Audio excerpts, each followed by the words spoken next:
बैरी होलै मोर नजरिया में। सास नहीं बैरी गोतीन नहीं बैरी रेलिया बैरी होलै मोर नजरिया में। मोर पातर बलम के छोड़े अइलै चेन्नई शहरिया में।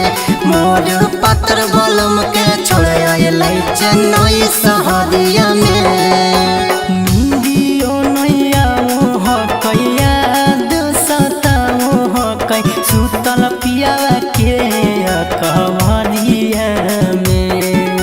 नींदियो नैया ओह कैया दुसता ओह कै सुतल पिया के कहवरिया में। मोर पातर बलम के छोड़े अइलै बम्बई शहरिया में। मोर पातर बलम के छोड़े अइलै बम्बई शहरिया में।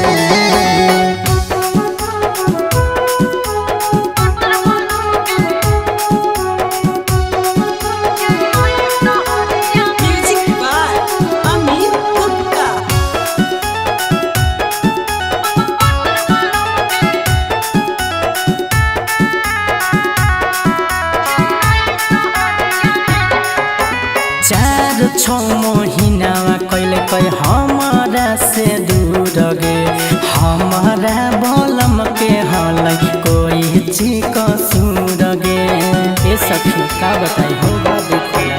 चार छो महीना कैले कै हमारा से दूर गे। हमारा बलम के हलै कोई चिक सूर गे। कैसे रहतै पियावा मोर बहरिया में। मोर पातर बलम के छोड़े अइलै वो दिल्ली शहरिया में।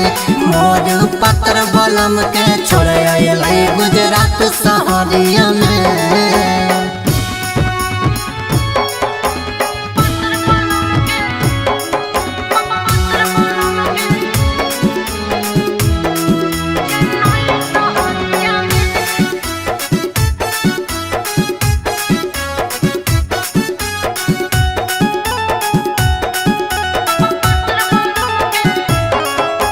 सब दिन के पियावा हमर हालै सुकावा गे।